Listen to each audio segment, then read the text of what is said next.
Zelensky and Stacey Abrams and Joe's claim, Jim Crow 2.0, here to weigh in on it, and the damaging legacy to Joe Biden on this, an outright lie. It was a lie. What Joe says about Georgia's law is a lie. What Stacey Abrams has said about it is a lie. We've gone over and we've compared and we have contrasted all the differing laws in Delaware, New York, even Colorado, where MLB's now moved the All-Star game, and the state of Georgia now has been smeared unfairly based on lies.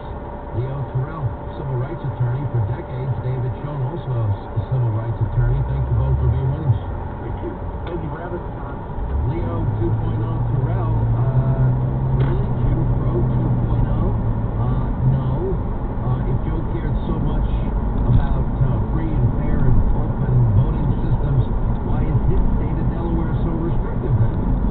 I'll tell you right now, we can't even reconcile that issue. Let's be very clear. But I want to make sure those people who suffered in the 40s, the 50s, and 60s under Jim Crow, up until the Voting Rights Act of 65, the Civil Rights Act of 64, the Fair Housing Act of 58, there is no Jim Crow. That is a lie. You know, if there was Jim Crow laws, why don't Joe Biden's Department of Justice go there and file lawsuits? You know why they don't do it? Because it does not exist.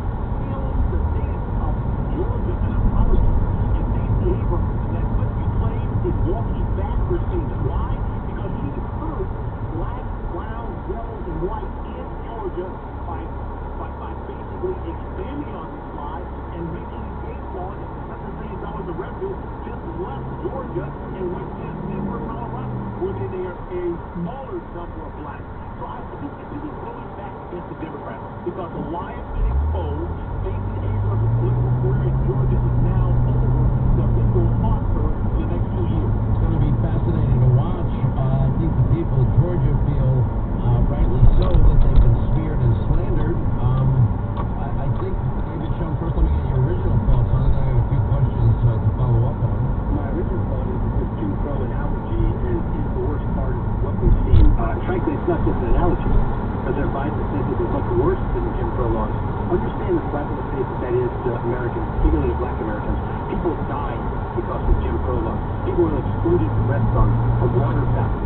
People were not allowed to vote. They were given literacy tests and poll taxes. That's what Jim Crow laws did. To suggest for a second that it's anything like that, and then to say it's much worse, that is a lie, as you said earlier. It was a very damaging lie. And you see that the backtracking, this Shockey is saying, well, the problem really is it was built on a lie. It was brought about because of voter fraud. That's also a lie. The act itself, 202, tells exactly the reasons why this was necessary. And it's not because they found there was voter fraud.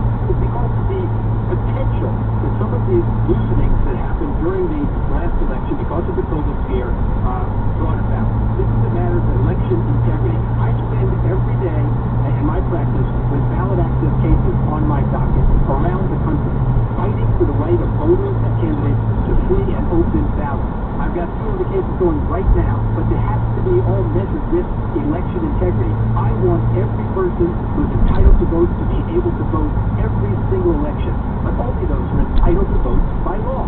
That's how our system works. You know, if you look at the state of Delaware, they don't have anything here. Now, this really comes down to 2 big issues in my mind, Leo, and that is they don't want voter ID, Democrats don't, and they don't want signature verification. That's what it comes down to. And at the end of the day, if you don't have, think of the long list of things that I've been pointing out to anybody that'll listen.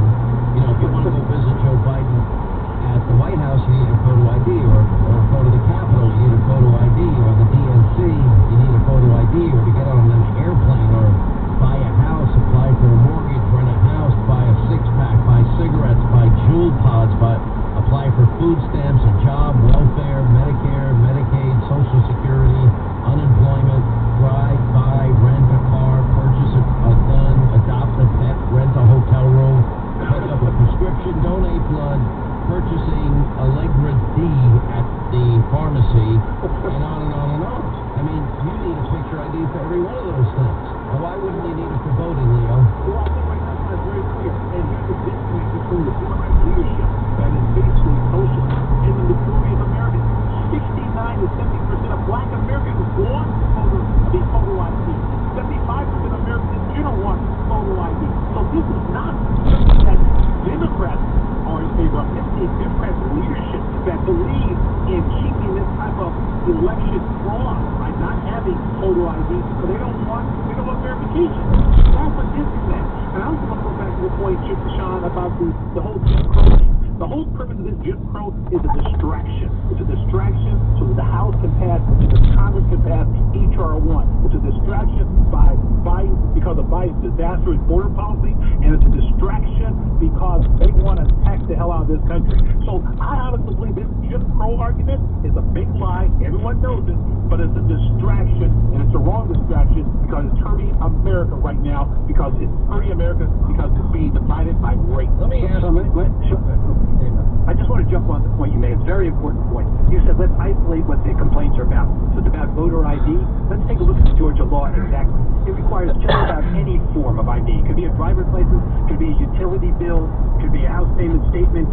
And by the way, it could be your last 4 digits of your social security number. And by the way, if you don't have the ID, the state will provide any eligible voter with a free state ID. Well, you know, it's if you want to vote, I don't think you can do better than the state of Georgia. I really don't. When you actually look at the law as it's passed, it is far less restrictive than most states, and they've done a lot. All they've done is to insist on the same exact standards if you're voting in person or voting by mail.